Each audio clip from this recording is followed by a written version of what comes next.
За одоо тэгээд monica.such.com тэгээд Genius Test гээд энэ линкээр орно.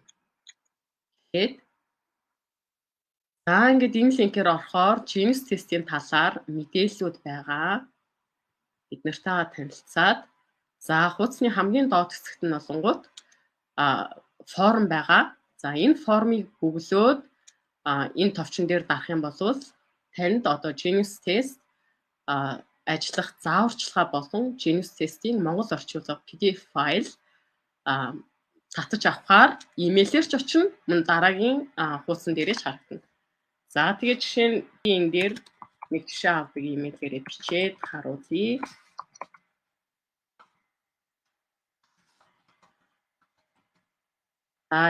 Имэйлээр шалгаарай, мөн дараагийн хуудсан дээр бас товчоор татаж авах нь ч бас харагдана гэсэн үг байхгүй юу? За одоо ингээд энэ товчон дээр дараад нөгөө Genius Test-ийнхаа танилцуулга болон монгол орчуулгыг нь татаад авчна. За энэ манай группийн линк энд байж байна. Энэ групп дотроо бид нар энэ Genius Test ажиллах явцад гарч байгаа асуудал болон сэтгэл юу байна бүгдийг нь чөлөөтэй хуваалцах болохоор байгаа. За Genius Test ажиллах зааварчилгаа гээд PDF файлаа татаж аваад харлаа. Алхам нэг нь болохоор Genius платформ руу нэвтэрч ороод тестээ эхлүүлнэ гэж байгаа. За тэгэхээр энэ тестээ эхлүүлэхэд гарч болох алхам асуудлуудыг энэ доор нь ингээд би тайлбартаа оруулаад өгсөн байгаа.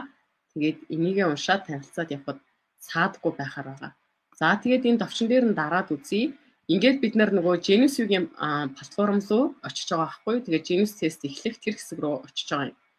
За тэгээд Genius-ийн платформ дээр урд нь бүртгүүлээд хэрэглэгчийн аккаунт үүсгэсэн байгаа хүмүүс болвол дахиад одоо Genius Test-тэй монгол орчуулга харж агаад нэг хийж үзмээр байвал тэр Genius платформоос логаут хийгээд гарчих. Тэгээд логаут хийж гарчаад тэгээд манай PDF-нээс энэ линкэн дээр дараад орох юм бол Genius Test-тэй тэгээд дахиад өгөөд явчихж байгаа шүү. За одоо тэгээд take the test гэдэг энэ товчон дээр нь дарна.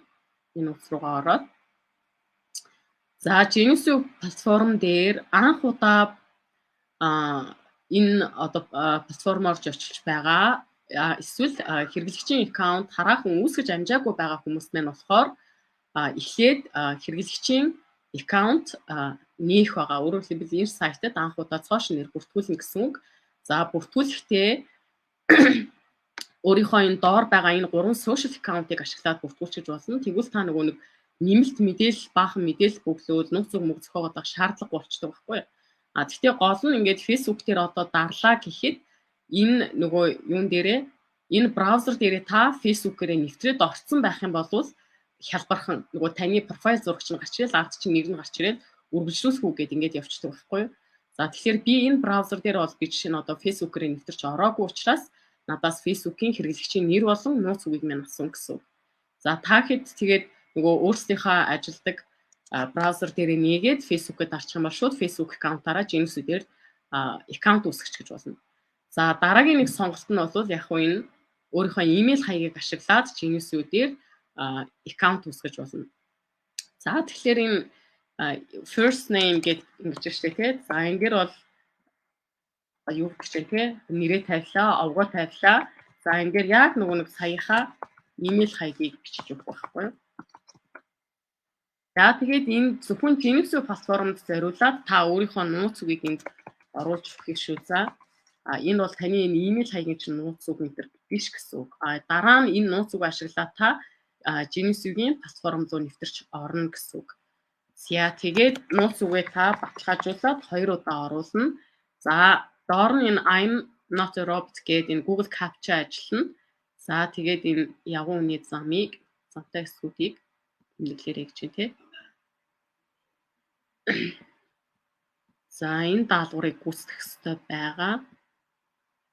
За ингээд ногоон болчихно тий. Тэгэл continue to Genius Test гэдэг дарангуут яг энэ PDF дээр гарч байгаа зааварчилгааны дагуу энэ товчон дээр дарангуут энэ хуудас гарч ирнэ. Имэйлээ баталгаажуулалт хийнэ үү гэдэг. Тэгэхээр энэ шинээр бүртгүүлж байгаа хэрэглэгчдийн хувьд одоо энэ имэйл рүү баталгаажуулалтын код нь илгээгдсэн байгаа. Тэгээд яг ямар имэйл очих уу, код нь ямар хөө байдалтай харагдаж байдг гэдгийг нь тавьсан байгаа байхгүй. Тэгэл энийг нь копи хийлээ. Тэгээд энэ хэсэгтээ паст хийлээ. Тэгээд confirm дарлаа. Тэгээд шууд тест ажиллах үйл явц эхэлнэ гэсэн үг байхгүй юу? Эхний асуулт нь гараад ирнэ гэсэн үг. За энэ хаягаар би яг урд нь аккаунт үүсгэсэн учраас энийг ингээд орхиё, дараагийн энэ төвчөнд арахгүйгээр. За харин урд нь аккаунт үүсгэсэн байгаа хүмүүс бол одоо логин гээд энэ дээр дараад сайт руугаа нэвтэрч орно гэсэн үг.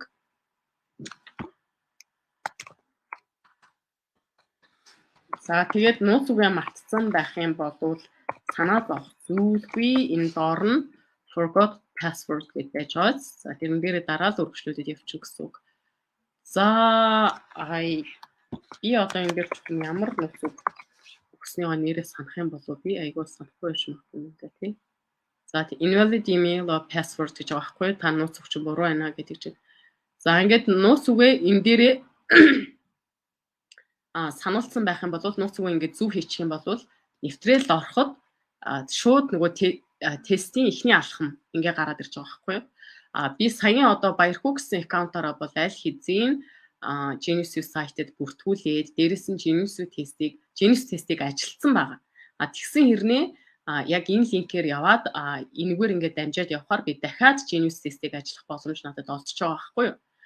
Тэгээд хэд хэд удаа ч ингээд Genius тестээ би өгч чадж байгаа яг энэ замаар ингээд явах юм бол тэгээд манайхан цөөхөн асуулттай хэрнээ маш товч тодорхой ойлгомжтой алдаагүй танд ямар төрлийн Genius юм бэ гэдгийг чинь гаргаад өчгөн. За тэгээд алхам хоёрт нь өөрөө энэ ямар төрлийн Genius вэ гэдгийг асуултандаа хариулж дуусаад ингээд энэ зураг нь гарч ирээд энэ ихний take test гэдэг ихний энэ алхмыг л дуусгацсан бол хангалттай. Энэ алхмыг дуусгацсан бол та яг энэ ихний энэ алхамд мэдэж авах ёстой. Өөрийнхөө Genius-ийн талаар мэдэж авах ёстой бүхнийг монгол хэл дээр буцаад энэ PDF рүүгээ хүрч ирээд мэдээд аваарай за. Тэгэхээр заавал тэднэрийгээ ингээд мэдэж авсны дараа та дараагийнх нь юмнууд руу явж болно. Тэгэхээр заавал ингээд алхам хоёрлуугаа хүрээд ирээрээ. Өөрийнхөө ямар Genius вэ гэдгийг мэдээлж авчих юм бол Dynamo Genius юм уу, Style юм уу, Blaze юм уу, Tempo юм уу тэрийг мэдэж авчих гоо тий. За тэгээд хариу тайллыг монголоор хүлээж авъя гэд алхам 2 дээр энэ хуудас дээрээ дараад ороорой. За тэгэх юм бол ингээд 4 сонголт гарч ирнэ. За энэ дөрвөөс аль нэгийг нь сонгоод та өөрийнхөө нэр болон имэйл хаягаа оруулчихна ийм хэлбэрхэн. За ингээд юугаа оруулчих. Имэйл хаягаа энд оруулчих. Энэ дээр гэхдээ нэг юм байгаа. Та яг нөгөө өөрийнхөө Genius-ийг сонгоод өөрийнхөө имэйл дээр өөрийнхөө Genius-ийг сонгоод тэгээд файлаа хүлээж аваад вебинарын улс руу очие гэдэг энэ товчийг дараарай. Дараа нь та дахиад яг энэ имэйл хаягаараа өөр одоо Genius-ийн репорт татаж авъя гэдэг энийг сонгоод явах юм бол имэйл очихгүй байх магадaltaй шүү. Яагаад гэвэл систем нь таныг яг нэг л сегментэд хийгээд хадгалаад авчиж байгаа гэсэн үг байхгүй. Тэгэхээр бусад репортуудыг нөгөө авъя гэхэлэр дахиад өөр имэйл хэрэгтэй ийм шаардлага гарч ирж байгаа шүү. Тэгэхээр яг өөрийнхөө репортыг л энэгээр өөрөө л татаад аваарай. Тэгээд ойр тойрныхныхоо репортыг бол өөр өөрсдийнх нь имэйлээр ороод репортыг нь татаад аваарай гэж хэлмээр байна. За ингээд тань руу имэйлээр очино. Одоо имэйл инбоксоо шалгахад болно гэсэн үг. Имэйлээр нь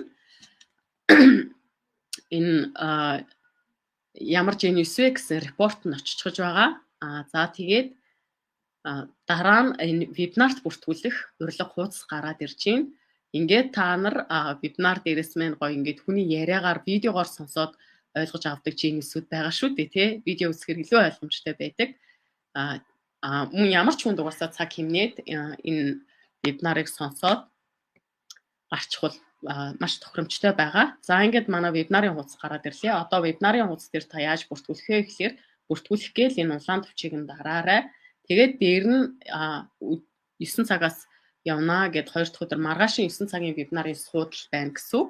Одоо тэгвэл энэ вебинарт судлаа авъя гэх юм бол нэрээ бичээд имэйл хаягаар бичээд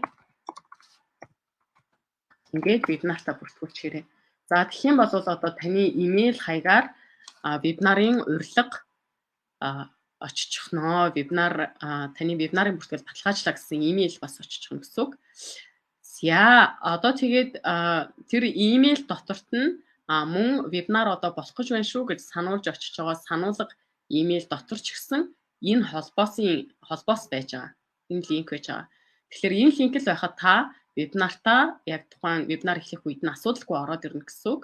Тэгээд энэ линкээ хуулж аваад энэ дээрээ тавиад хүлээж аваад ороод ирээрээ. Өөрөөр хэлбэл энэ хуудасны линк гэсэн үг л дээ. Тэгээд вебинар яг эхлэх үед бол энэ хуудас чи өөрөө автоматар шууд вебинарын watch room руу redirect хийгээд очихно.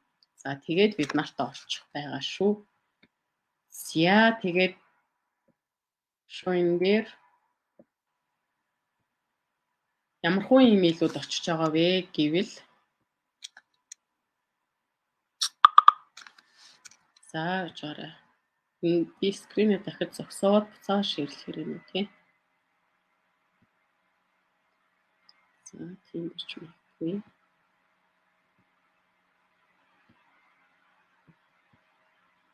За ямар хуу имэйлүүд очих вэ гэхлээр манайхан за энэ сая вебинарт бүртгүүлсний дараа имэйл ирж байна тий. Вебинарт оролцохоор бүртгүүлсэн танд баярлалаа гэдэг юм харагдаж байна. Миний дэлгэц харагдаж байгаа юм уу нэг? За дараа нь энэ промошн дотор ч н орсон байж магадгүй шүү. Тэгээд спам дотор ч орсон байж магадгүй шүү. Энэ зэгээс тий. Энэ спам руу ч орсон байж магадгүй шүү. Тийм болохоор эдрийгээ сайн шалгадаг юм шүү. За жишээ нь энэ миний репорт бол стил аюур гэж ч юм уу тий. Репорт нь ингээ хүрээд ирсэн байгаа байхгүй юу? Энэ дотроос мөн вебинарын линкийг олчихж болно. За тэгээд стил энергийн репорт маань бас энд хүрээд ирж байна. За ингээд та репорттойгоо танилцаад уншаад вебинартаа суугаад вебинар дээрээсээ асуултуудаа асуугаад авах нь. За not promotions гэвэл дахиад одоо манайхаас очиж байгаа имэйлийг promotion руу оруулахгүй байх магадлалтай. Ийм байгаа шүү. За баярлалаа хүмүүс.